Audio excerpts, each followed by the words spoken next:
So it was a good meeting. We kind of hashed around some ideas. We're going to have Bartels here in Los Angeles is doing a limited edition Sons of Anarchy motorcycle, and I forget what kind it is. If it's a dyno or I think it's a bob.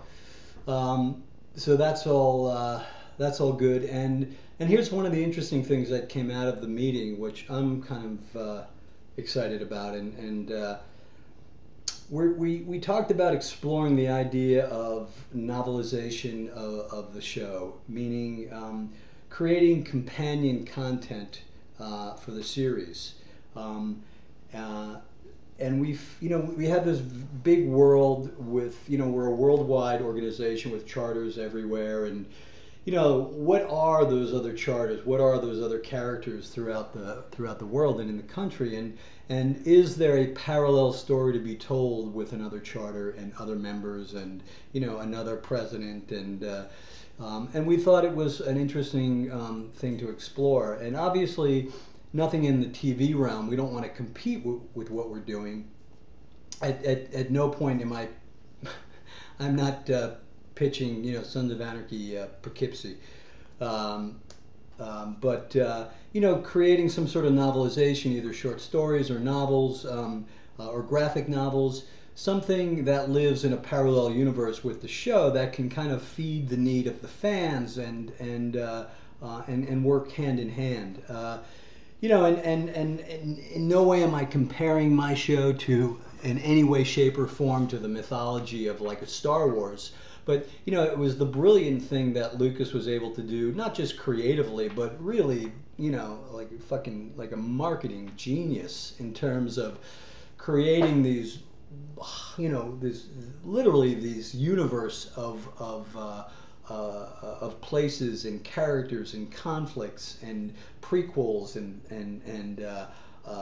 future event. I mean, an endless supply of story, and not that we would ever do anything that vast, but it really sort of piqued my imagination of what would that look like, what could that be, and ultimately I think that's something we're going to explore along with the games,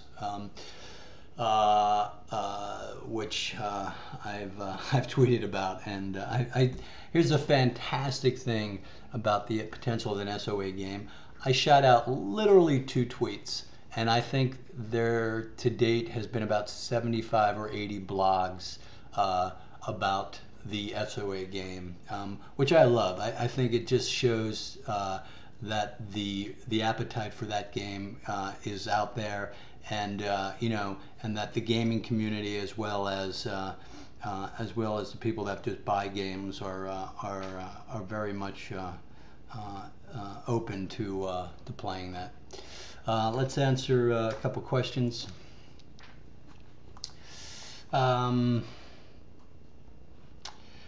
Okay. Chris from Kingsville, Texas. Will Ima return for season 5? Ima is back. Ima is back. In fact, we did a read through for episode 2 today, and Ima is back. I don't know how much or to what capacity, but she will definitely be back. I'm a big Kristen Renton fan. Let's see. I'm curious about your latest passion. Can you tell us about the birds? The birds. Although I was having a conversation with somebody today in my office, and my cockatiel lately just will not let me talk when I'm on the phone. Will just not shut the fuck up. And I literally was like that far away from just smashing it against the fucking wall. And I say that the way I did just then because I know how much it'll upset PETA. But I didn't. I've always had this spiritual connection with birds, meaning that there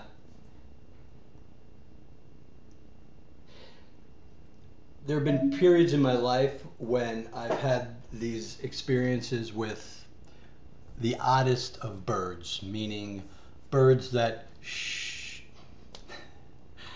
birds that would suddenly show up in places where birds shouldn't be, and this weird, like, I don't know. I've always had this very interesting connection with birds. It's why they're all over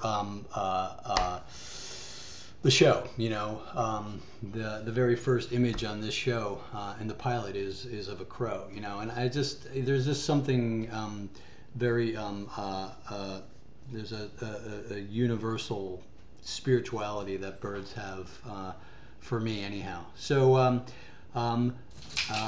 I've just lately. I think it's my midlife crisis. You know, I've already been riding motorcycles and stuff, and I'm not really a car guy. So so I think birds are literally my midlife crisis as I examine it. But I'm fascinated by them, and you know, I like the idea of cockatiels and parrots just because they're domesticated birds, and they're birds that I think can live in harmony with being either in a cage or enclosed in areas. You know, I had finches for a while, and I had to let them go. You know, it just seemed too cruel to have finches in a cage because they were these birds of quick flight, and they just did not seem like birds that should be in a cage. And quite honestly, it just really made me sad seeing finches in cages. So I let them free. But the cockatiel, you know, Biff is like he digs the cage. You know what I mean? Like, he loves the cage. I let him out of the cage. He walks around my office. He follows me around the writer's room. Like, I feel like doesn't, you know, he feels very domesticated. So I don't feel like I'm, you know, literally or figuratively clipping his wings. So and I have this gray parrot coming, this African gray coming to my home office soon, and we'll see what happens. So I think that was your question or something. Let's see, one more. Okay, Kurt, how did Katie feel after she finished the rape scene in season 2? Tired! Ha ha! Oh, fantastic. No, really, she was very tired. Okay, that's it. Thank you for listening. Me and my dog.